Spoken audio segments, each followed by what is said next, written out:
morning and welcome. This is Brenda Meller with Meller Marketing. I'm delighted that you're here joining us. And I've relaunched this LinkedIn Live series. I realized, Bobby, as I was watching the countdown ticker playing, that the design was being covered by the ticker, so people can't actually see the name of the series. Little branding oops on there. But I'm calling this, I originally was calling it Enthusiastically Unemployable, because there's people who've left corporate, started their own business, they're doing their things on their own. But I was getting a handful, like probably half of the time they got it. And then half the time they're like, unemployable. Does that mean I can't find a job? And I would say, no, it means you don't want to be employed by someone. So I'm now rebranding it and I'm calling it, I'm going to put it up on screen so people can see this title, Enthusiastically Self-Employed, which I think does a better job of saying what you are doing versus what you're not doing. And I'm delighted to have you on with me here this morning. How are you doing today, Bobby? I'm good. It was funny when you use those prefixes of like the un or the dis. It gets confusing because it's like a negative. Negative too, yeah. But so if you say the positive word, I'm self-employed. Yeah, okay. Now we have that active verb. So we're capturing it, I think, a little better. But I'm going to redesign my intro video so it's not hidden, because I was like, oh, I renamed it and it was in there. At any rate, good morning and welcome. This is my mic tap moment. Is this thing on? I want those that are watching us on, whether you're watching us on LinkedIn, on Facebook, or on YouTube, could you do me a favor? Could you drop a comment below? That lets us know that the live stream is picking up, that you can hear us loud and clear. And then when I see people like Selena, hey, Selena, thanks for watching, coming in, I know that the live stream is working and that it's picking up. So I see that the LinkedIn is on, which is a good thing.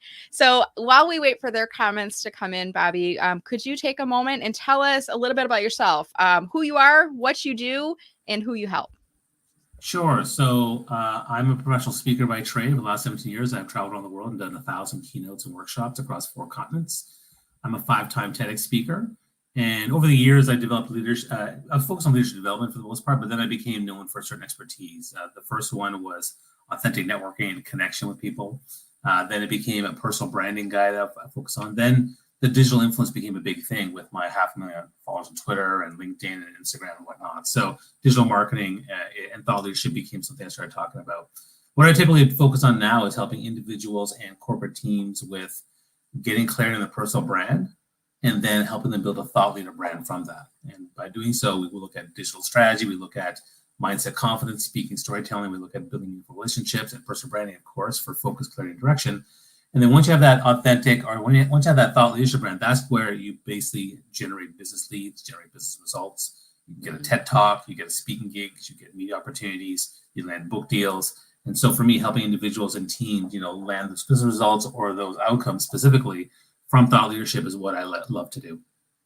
I love it. And for me, I mean, my knowledge of you started, I don't know if it was even on LinkedIn, and then we went over to Clubhouse. I feel like it really increased when we were on Clubhouse in those days. It was LinkedIn first because you had your list, right? And that's how we you were on there. It's almost like everything kind of blends together now that I'm looking back. I'm like, where did we first meet and how did we first interact? But I think back then we were like LinkedIn colleagues. We knew each other, but then the Clubhouse phenomenon made me feel close. Like I have friends now. I had like 30, 40, 50 friends that I now know on LinkedIn, which is actually amazing. Yeah. It changed things, I think, for certain. And I think that's where is that where the Thought Leadership Branding Club started? Was it in the Clubhouse days? So as we're getting into the discussion, we're going to be talking about building a multi-platform thought leadership brand that actually monetizes. And we're going to be talking about this as a category, thought leadership brand, because there's others out here who are maybe looking for this very approach to what they're doing. But I also want to talk about the Thought Leadership Branding Club. So can you tell us a little bit about that, Bobby? Where did it come from? How did it get started? What is it? What was it then? And what is it today? If you could tell us. Yeah. So what initially happened was we were on Clubhouse and I had to adjust. I forgot to do that in our prep to say, hey, I'm going to zoom us in, Bobby. So we're just going to go off camera. Okay, we're back. All right. So we were doing Clubhouse, and then we started doing the LinkedIn Mastery Room. It started on December 31st, 2020, I think it was, because I think that's what happened. And then we did it every day, LinkedIn Mastery, and it was a lot of fun. All these people, we had all these amazing speakers on LinkedIn sharing thoughts and talk on LinkedIn, and very, very awesome rooms. And then Clubhouse launched your own clubs. And so I was like, well, you'd have up to 2 clubs. I was like, well, why would I want 2? Let me just pick one. What's the one thing I want to talk about? And I tried to think of something that would encompass all the things I was talking about. Because by that point, I'd done rooms on networking, done rooms on TED Talks, I'd done rooms on sales, I did rooms on LinkedIn Mastery. And so I was like, what do we? So that's why I said, let's do thought leadership. It's a topic that I love talking about. And that encompasses bringing in other people. We could have thought leaders in real estate. We have thought leaders in cryptocurrency, thought leaders in NFTs that all talk about their expertise. So we launched the club.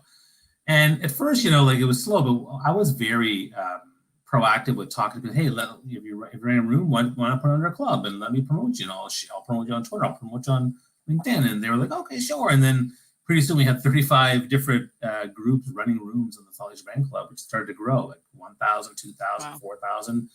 And then pretty soon, 10,000. So then probably around, I think, 3 or 4 months later, we're like, well, we should actually have an official club or whatever. Make it a thing, so, right? It is make it a thing. So we had the website. Thing. Yeah, I got the website. And then eventually we started the organization itself in June. And at the time, it was about helping people leverage social audio on Clubhouse to get out there.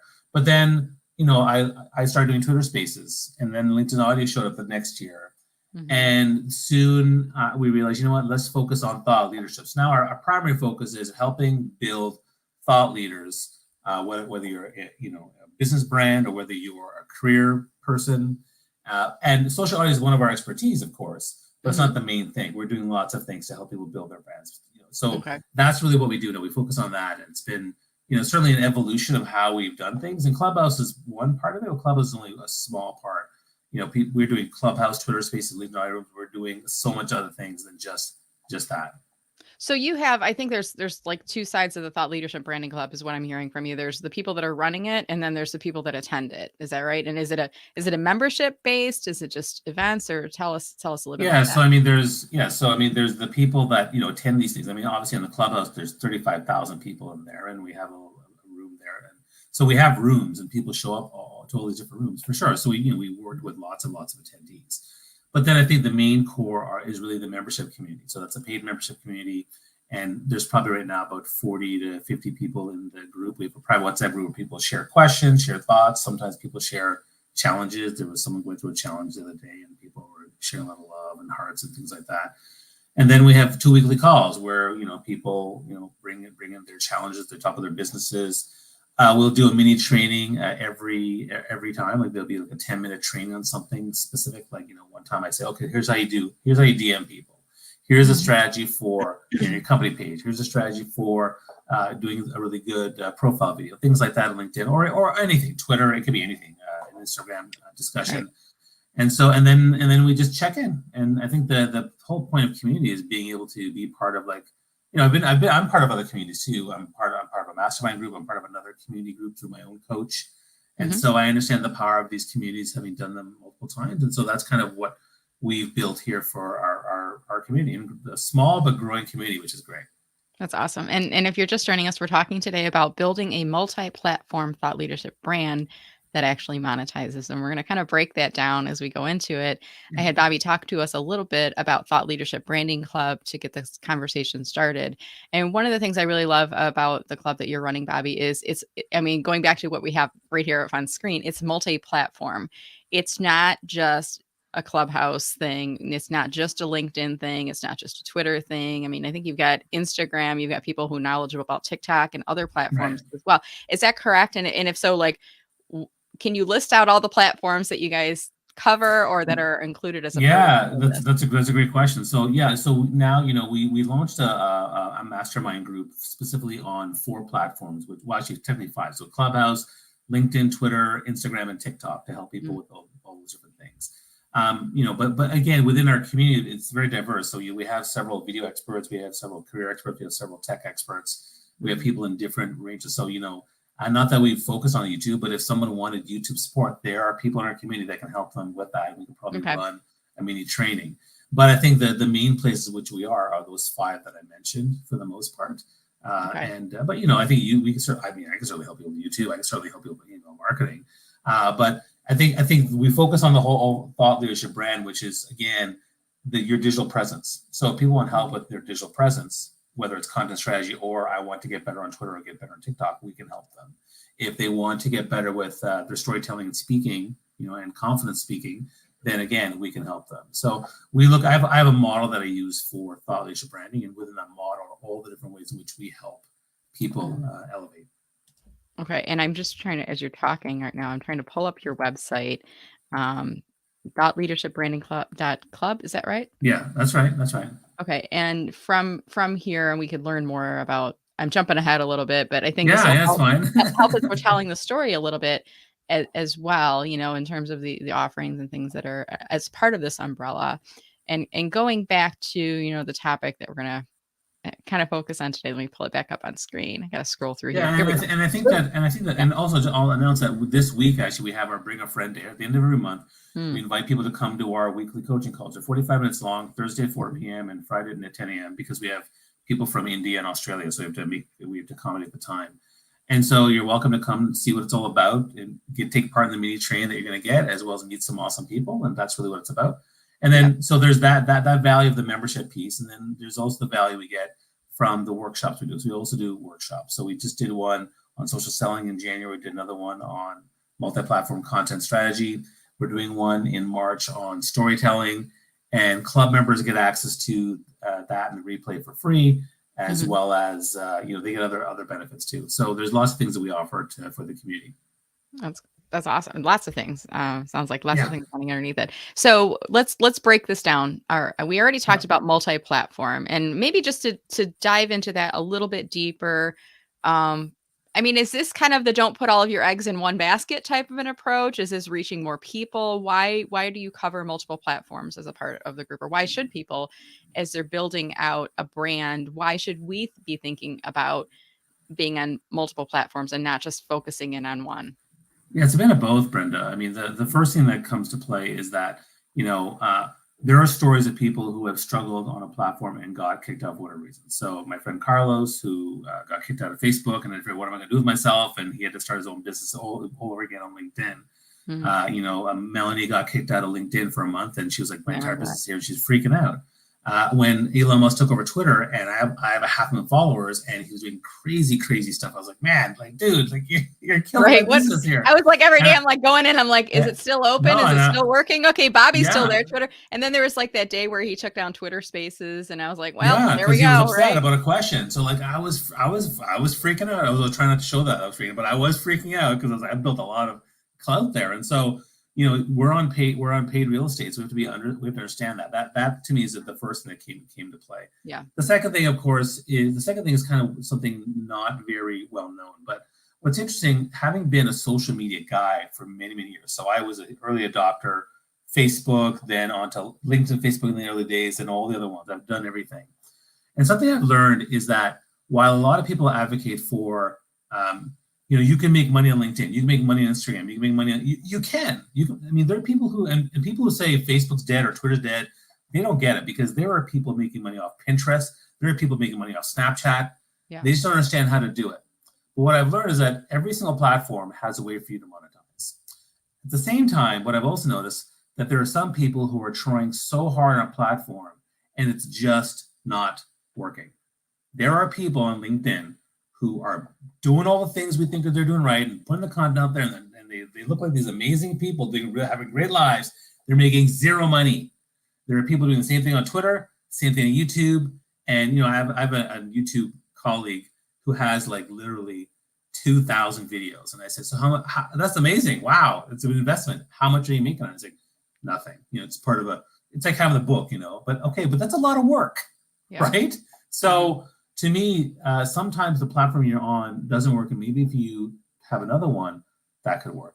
And then the third reason, of course, is the diversifying your platform, because when you often if you're doing the same content on LinkedIn or Twitter, the same audience is there. They love you. That's great, but at a certain point, it's saturated. They're not always gonna buy your services. So having multiple platforms introduce you to diverse audiences, new people, which you then bring to your primary platform. I typically meet people on Twitter and Instagram that I bring to, and Clubhouse that I bring to LinkedIn. And so because LinkedIn is my primary place. And so that's why multi-platform for me works very, very well, especially because the magic's in the DMs. And so the number of people who DM you is far, far less for business than the ones who are, liking your commenting or retweeting your stuff. Yeah. That's fine. But are they paying customers? Great. That's awareness building, right? So, social media is for awareness building, but if you actually want to get business, you have to get them into email marketing, you have to get them the DMs, you have to have calls and conversations with people. That's where the businesses transactions happen. Yeah. And I think a lot of people don't think about that too when they're building up their community or even their presence on social media. It's more, I want awareness. I want people to be aware of me. I want people to see me. I want impressions. I want likes. I want reactions. But come end of the day, and we talked about this in the pre-show. I mean, we're here talking about building a thought leadership brand that actually monetizes. And sometimes when we talk about making money with the things that we do, it can seem a little like icky.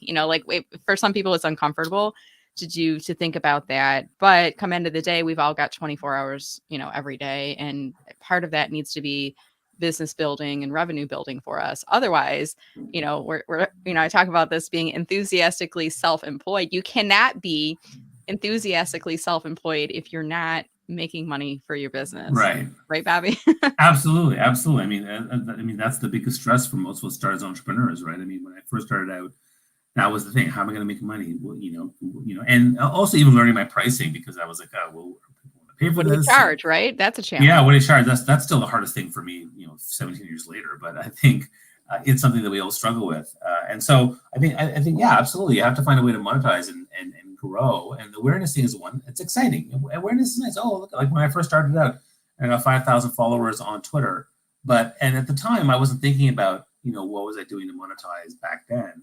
But I remember, the first time I made business, I had 5,000 followers, 6 months to my Twitter strategy. And then someone said, Bobby, I love what you talk about. Can you come to our organization and talk about leadership? I'm like, yes. And I got my first paid gig off of Twitter. I was like, wow, that's amazing. I need to invest more in this. And that's when I started my entire full, let me invest, let's build this. This is fantastic. So there might be people that are watching that are just getting started on this path of being a coach, consultant, speaker, or author, and maybe they're having some challenges monetizing what they do, or they might feel like, well, I need to get some clients, so I'll give my services away for free, and then then we have to start charging. I mean, you've gone through this journey yourself, Bobby. So what advice do you have for them? Well, I think God, there's so much advice we can give. I know. Well, we're going a little bit off track, but I do that sometimes. I'm like, there was an interesting nugget. Let's dive into that a little bit. Number one, get a coach, because, I spent 5 years in my business. And then once I had a coach, things got way more focused and things took off way better than they were in the first 5 years of me just kind of meandering all over the place. Despite thinking I had the focus and I had the passion and drive. The second thing is, let me jump into that. You said get a coach. Okay, how do we get a coach? What do we know to look for? How do we, Well, a coach is like getting a massage therapist or mechanic, right? I mean, there's people out there who, have, they have testimonials, they have proven clients, they share their stuff, they have their expertise. And, I think you look at who's out there and see who, vibes with you and see and book a call. I mean, if people want me for coaching, I would say that just book a call with me and let's see if there's a way I can help you. I mean, so oftentimes I'll say, here's what I can do for you. And they don't want to do anything, and that's fine. Or they say, oh, I'm really interested. Send me your information. And nothing happens. But at the same time, I mean, to me, getting a coach, and it's funny because all 3 times that I got a coach, 4 times. 4 times I've had coaches. It was a longer play. It didn't happen just like that. I didn't go looking for a coach. The relationship built, and all of a sudden I was like, hey, you know what? Maybe you can help me. And then that's kind of where the conversation happened. And so my current coach, it was a 2-year relationship before I said, yeah, I want to hire you.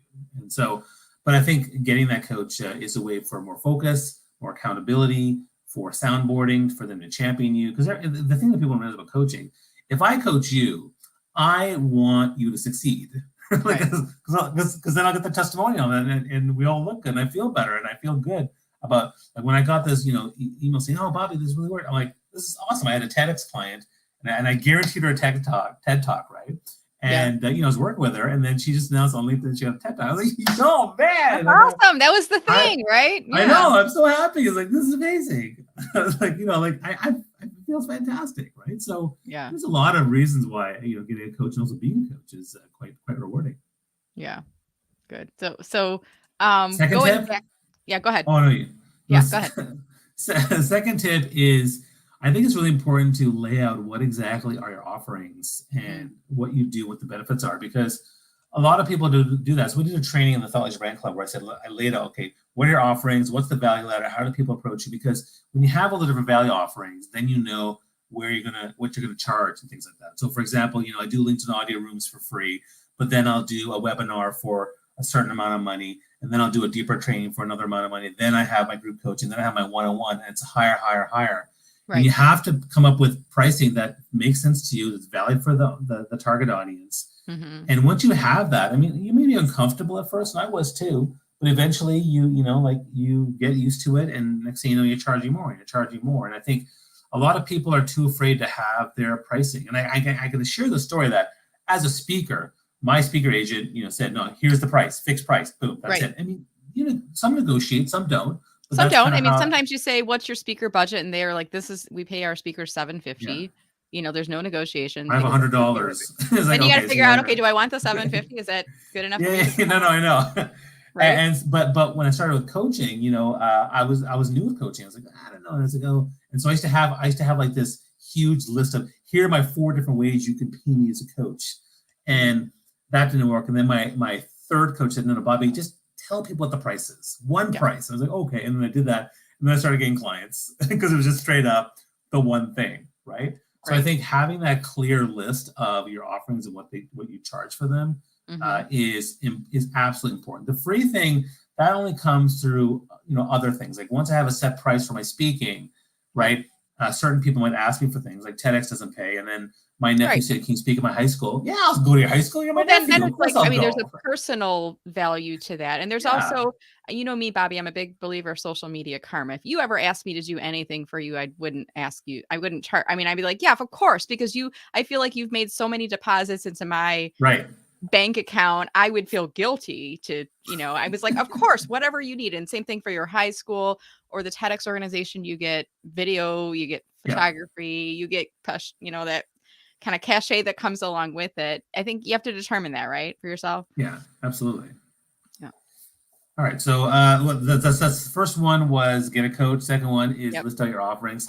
Yep. The third thing I'll say is you have to ask for business, right? So at some point, you have to be willing to ask for the business. So, people who want to pick my brain, I'll say, listen, are you looking for coaching services? Because that's what I offer. Like people I don't know want to pick my brain. At this point, ask for the business. And then people who I get on a call with, I'll say, look, we've talked about your goals. We've talked about your struggles. Here's how I can help you.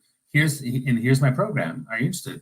And, I'd give them the price and, well, are you interested? And then they either say no, or they say it's too high or whatever it is. And we go, but you have to be willing to ask for the business. I think that is something a lot of people are too, like in terms of monetizing, that's the part that people are afraid of. Yeah. And I think the fourth one is on the topic of ask for business is, getting into the DMs. The magic is in the DMs. I got to tell you that. Like you have to, if you can get into the DMs, that's where you have the conversation about the challenges and authentic conversation, which then leads to the call or the meeting.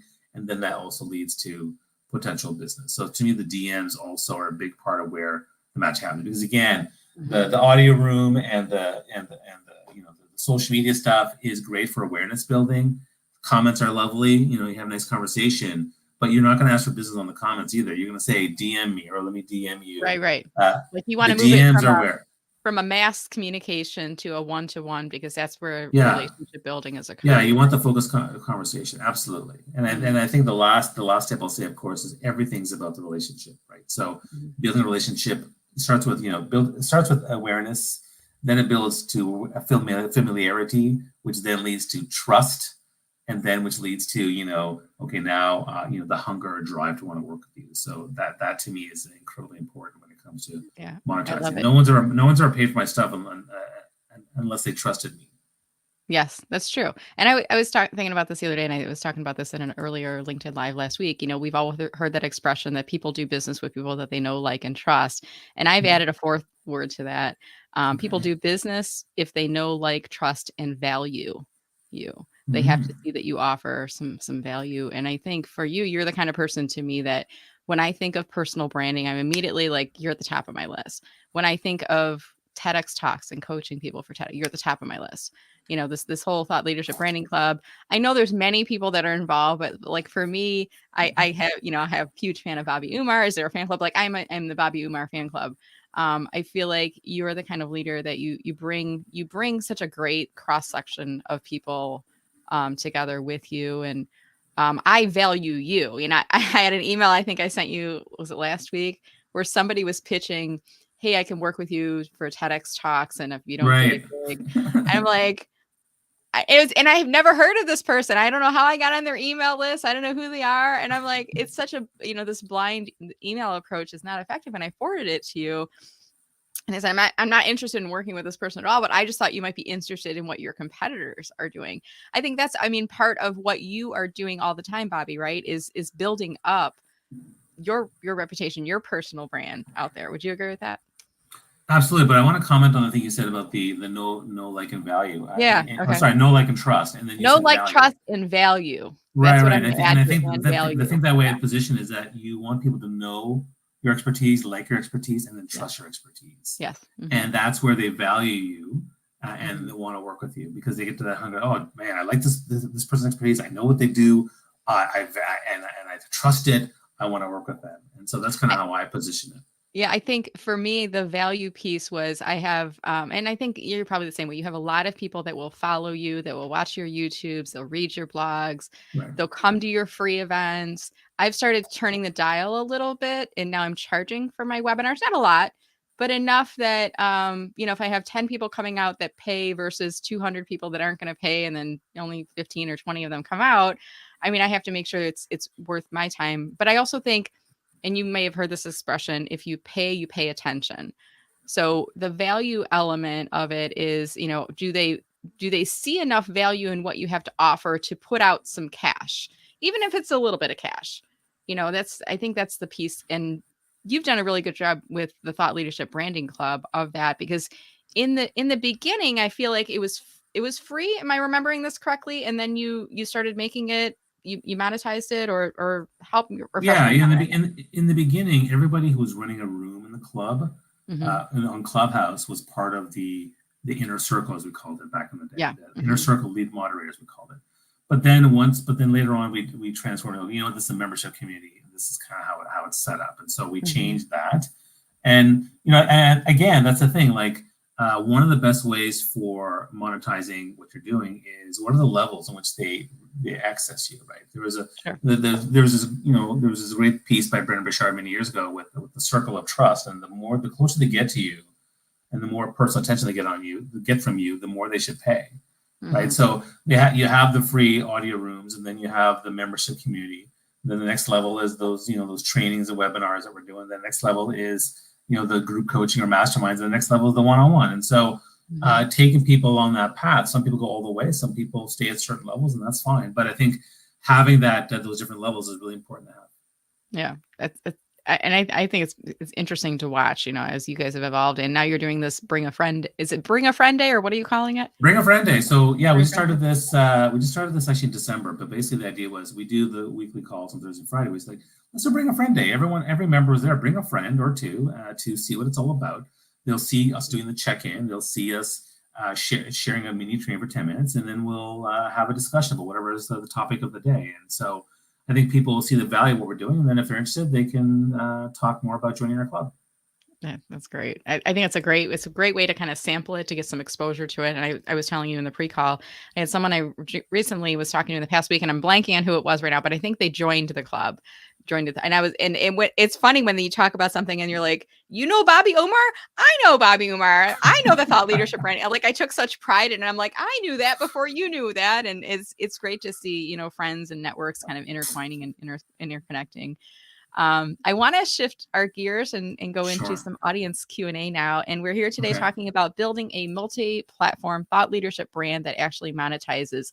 And we have been talking a bit about the Thought Leadership Branding Club, but we're also talking about this whole subject of, if you are a coach, consultant, speaker, or author, you're building your thought leadership brand, and then how do you monetize it? So we did have a little bit of conversation about pricing and some other things in here. I want to invite our audience, Bobby, right now. You can see the ticker that's running up on screen. If you have a question or a comment that you'd like to ask to Bobby, please go ahead and drop it in there.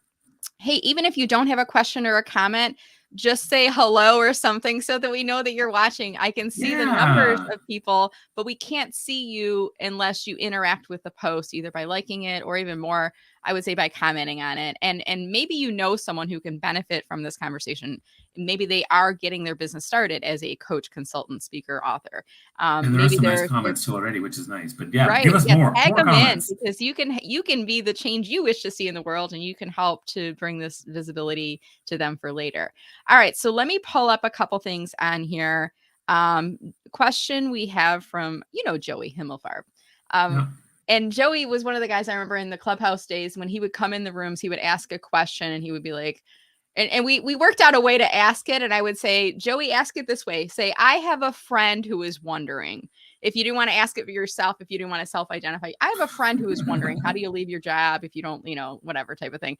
But great to see you watching, Joey.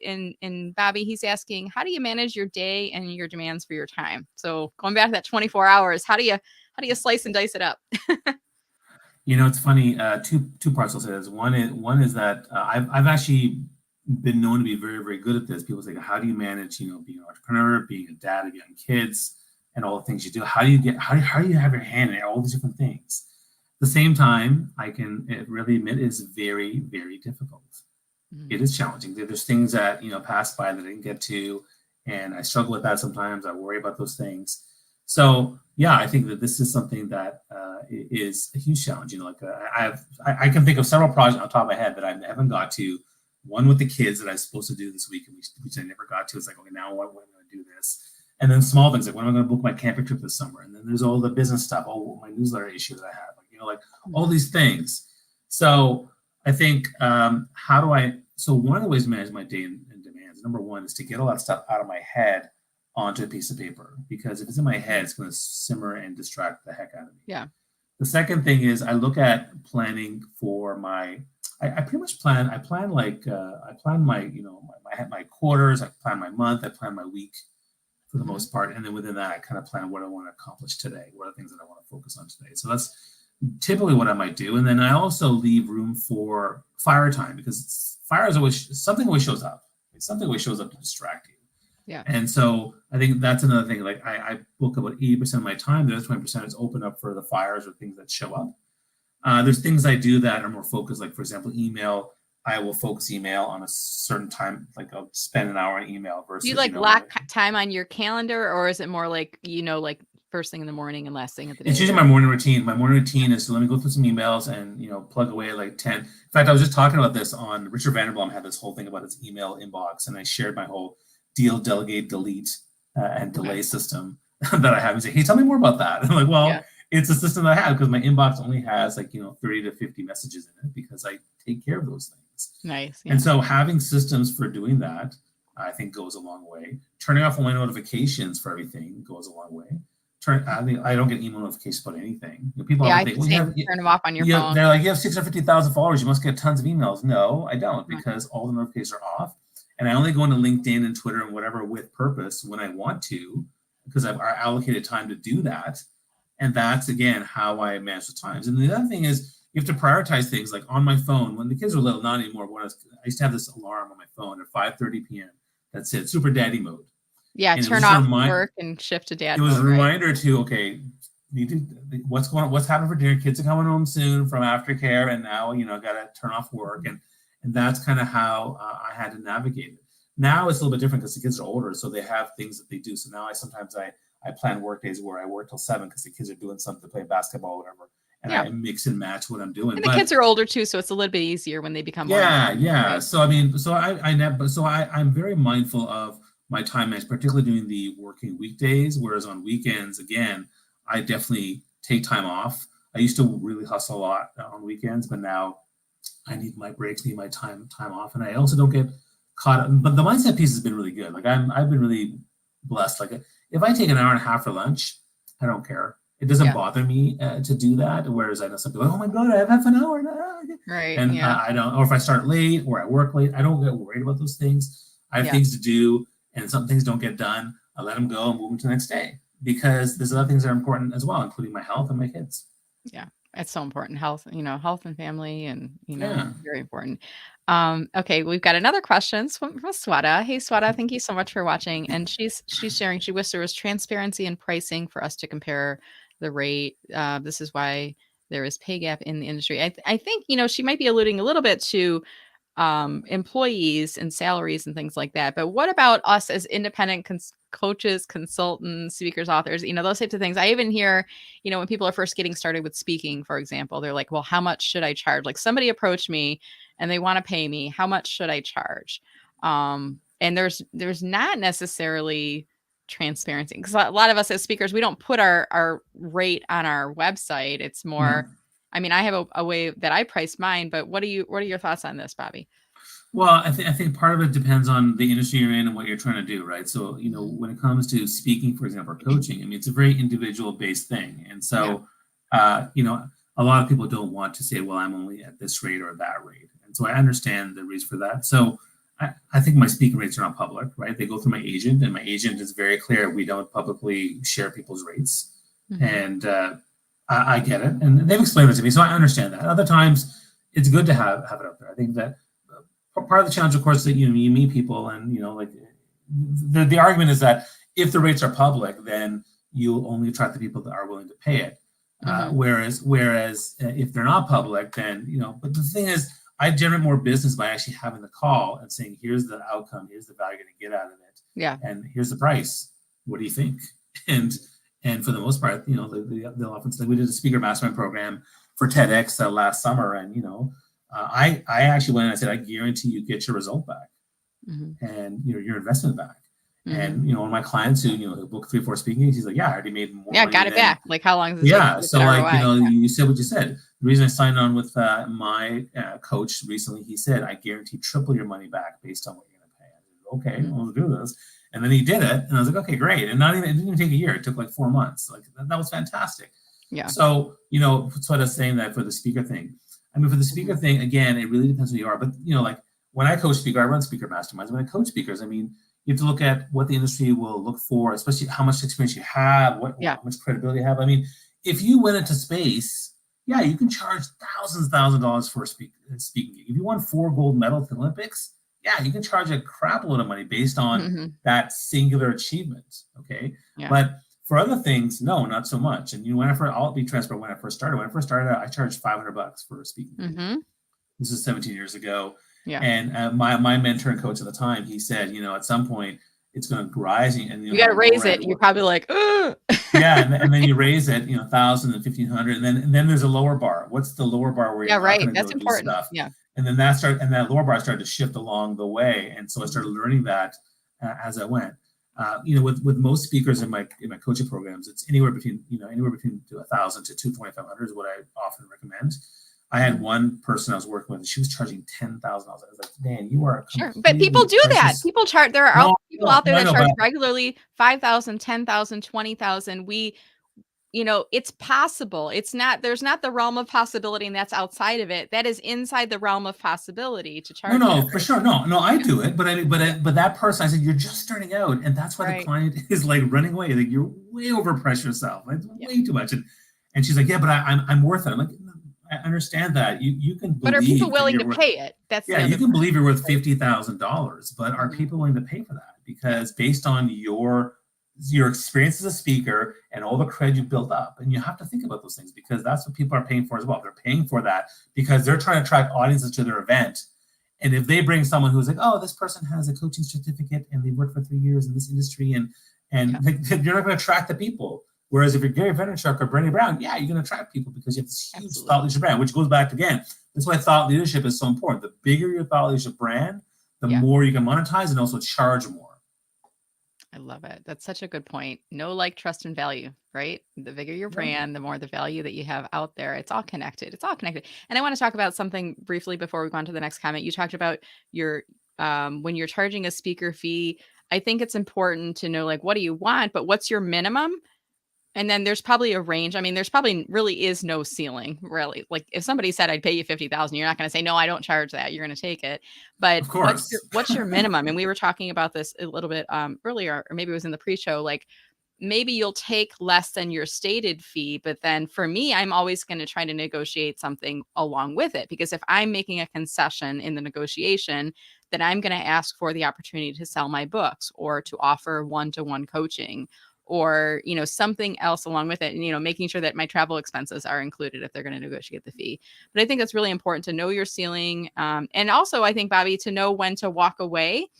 Sometimes it's hard if they say we're going to pay you $500 and you're like, well, my minimum is 1,500 and it's a travel, you know, it's hard sometimes to say no, but, you know, to saying no to that $500 frees you up from getting a $2,500 gig or some Yeah, other and, thing, right? and you know, a funny story. My mentor, I asked him, I said, when do I know when to walk away or when I don't want to do this? He's like, Yeah. trust me, when the time comes, you'll know. Right. And there's this famous quote by a Canadian model saying, I don't get out of bed for less than $10,000 a day. Right. And I Right. remember, and I'll tell a story that there was a client that came and said they wanted me to do a 3-hour workshop, but I had to customize and read and make the entire thing from scratch that built up a certain way, the way they wanted it. And they were charging me $3,100. The fee they said was $3,100 bucks, a random weird number. But yeah, I said no, and I was like, you know, like I don't. Did you like say no and then go to yourself? Wait, why did you say no, Bobby? We're like talking to yourself. No, because I was like the amount of effort for me to put together a 3-hour workshop from scratch. Yeah. And my rate was already high at that point for just a 1-hour keynote. I was like, man, that's not worth it. Yeah. So what I didn't said was I turned that into, I said, I can't do this, but I can get you somebody. And so I got someone to do it for me and took a referral fee. Okay, there you go. So that's another way of monetizing. And to your point about, you know, getting value, get a video, get their email list, be allowed to sell your stuff, right? Insist on a follow-up coaching call. That works really, really well. I'll just do a follow-up from the training for 1 hour, and you can ask whatever you want. And that's a great way to sell who you are and your expertise and build that trust and value. I love it. And we're really going the whole spectrum here. We're talking about building a multi-platform thought leadership brand that actually monetizes, and it's not always just what you charge.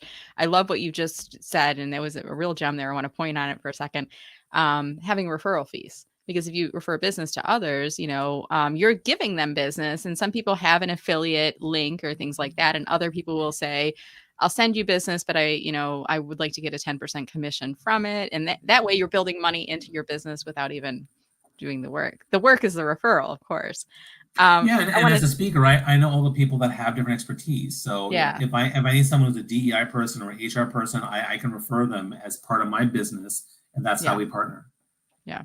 I love it. So many great things here. I hope everyone's taking notes and getting some great value out here.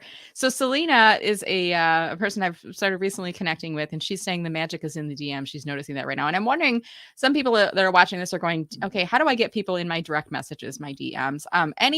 Any strategies that you would encourage? Do you always do the first? Do you encourage people to DM you to get the conversation started, Bobby? What are your thoughts there?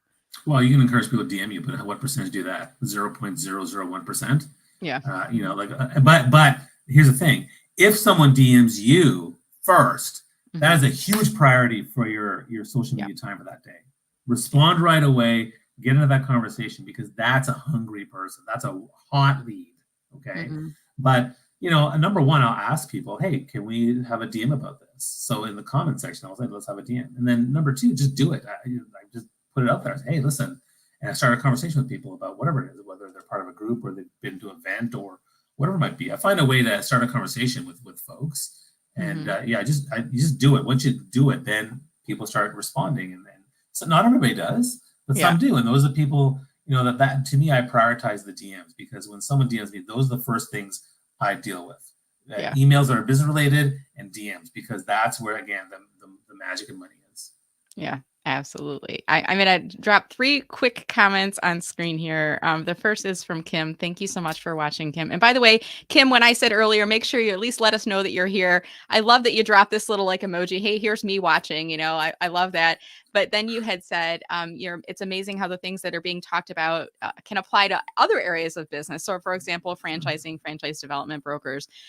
Kim, please feel free to tag in people that are maybe in those industries that can learn from Bobby, because I agree, there's a lot of great information. And the cool thing is, when you tag them in the comments, they can come back, and when they come back to the video, they're going to be able to watch the replay from start to finish. So the whole thing on here. Pam Lippett, thank you for watching, Pam. It's great to see you in the virtual audience here. I am glad that you joined in today as well, Pam. So I want to start to wrap up our time here, Bobby, because I know you're a busy guy and I want to get you back to your business.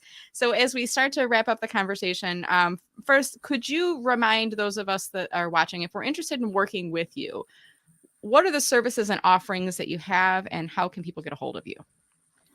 Well, for corporate clients, I go into companies and I deliver training workshops and keynotes. So, I did one in Niagara Falls for an engineering consulting group, and I did a keynote on just passion, leadership, and diversity. And then, for other people, I'll go in and do a training on LinkedIn and Twitter, or digital influence, or thought leadership or personal branding. So these are things that anything on the thought leadership banner are things that I will talk about. Okay. But then from an individual standpoint, people who want to build up their brand, they want to build up their business, and particularly want to get a specific outcome, like I want a TEDx talk, or I want to, double my digital business revenue, or I want to, get promoted or get new leads for my job prospects. I work with individuals to help get clear in their personal brand, elevate their thought leadership brand. And I do that through one-on-one coaching. I do that through sometimes a group coaching things that I offer. I have online programs as well. And of course, there's communities where people can access me too, because if you're part of, for example, the Thought Leadership Brand Club, you will get access to me twice a week in the 45-minute calls that we have. You also have access to me in the WhatsApp group. And so, people who take advantage of it, because most don't, most don't take advantage, but people take advantage of it. The other day, Ken Share wanted some advice on, he's part of the Thought Leadership Brand Club community.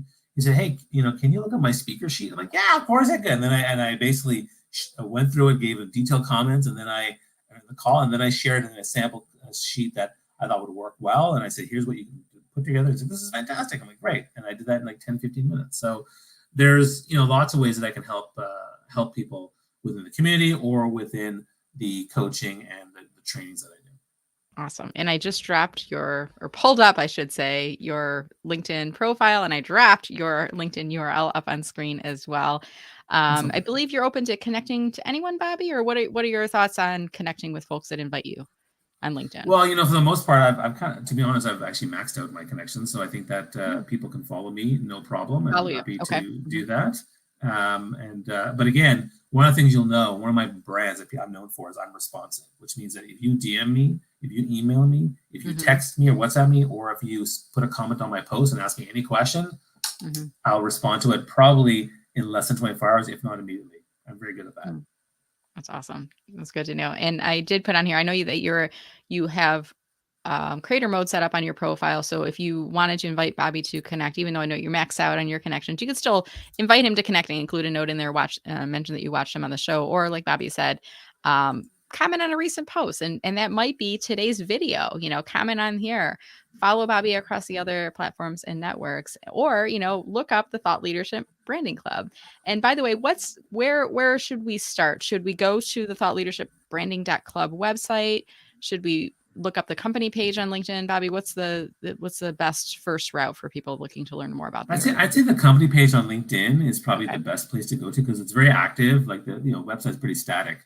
Eventually, if they're interested in being part of the club, they can certainly go to the website and register and sign up through the Join Us page. But I think the LinkedIn page is the best place. You'll see all the stuff we're doing, all the activities, who we're supporting, because we support people, we promote them. All people are part of our community. So that's really what it's all about. Awesome. All right. And as we wrap, any final comments for us today, Bobby, on building a multi-platform thought leadership brand that actually monetizes, or anything else that we've been talking about here today? Yeah, I think the main thing I want to say is that thought leadership branding is a huge way to showcase who you are, to build the trust and value of your expertise. I say I'm a speaker, but at the end of the day, I'm an expert in something, and all of us have expertise in something. And so that's what you want to build for yourself as a thought leader, so that you get all those things like speaking gigs and TED Talks and whatnot.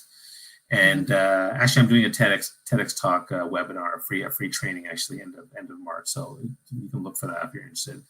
And what I would say is that, if you want to monetize, you have to be clear on, your target, clear on your brand, clear on your offerings, and start putting that stuff out there and build those relationships. Because I think a lot of people there, they think they monetize, but they don't. And the reason I do the thought leadership, the multi-platform things, because I'll tweet something out, which then leads them to go to my Instagram feed, where I then DM them, because Instagram DMs are far more effective than LinkedIn DMs. And then next thing you know, I get them to follow me on LinkedIn, and pretty soon we're talking on either in the DMs on Twitter or on LinkedIn or on Instagram, and eventually leads to a call. But that whole crisscross applesauce methodology works incredibly well, especially when it focuses on DMs only versus people just randomly, retweet my stuff. Awesome. Well, Bobby, so many great insights and gems. I'm going to be watching this back and reflecting on a lot of things that we had chatted today. And I want to invite our audience. Did you enjoy the discussion today? I'm sure you did. If you did, do us a favor, whether you're watching this now live or in playback later. If you enjoyed the discussion, as soon as you're done watching the video, go ahead and click on the share button. You can share it out as a LinkedIn post. If you have not yet, what is this? 10. Is it the countdown ticker, or what do you do? No. Do we get a 10 out of 10? 9.5? Oh yeah, give us a rating. How did we do? Because we don't get performance reviews anymore now that we are enthusiastically self-employed. We need to know how we did today. So give us a rating, a scale of 0 to 10, 10 being the best, how we did today and how much value you got out of here. Share that video along, tell people something that you learned, or you could just, direct message it. You can share it as a message to someone. If you're like, hey, you got to check this out. If you're thinking about getting into business on your own, Bobby's got some really great tips. He's got some information through the Thought Leadership Branding Club. So please do share that along. We really appreciate it. All right, Bobby. Well, thank you, my friend. It's been a pleasure. I look forward to seeing you around on all the networks, and we'll be in each other's DMs. You can count on that for sure. Thanks, Brenda. You rock. All right. Likewise. All right. Thanks everyone for watching. Stay safe and stay healthy. And we will see you all on LinkedIn. Have a wonderful week. And reminder that I am here every Tuesday at 9:05 a.m. Eastern. Occasionally I have a guest in the Pacific time zone, so we go to noon, but do watch my upcoming schedule and you can see guests that are coming up in the future. Have a wonderful day, and we will see you all on LinkedIn. Take care.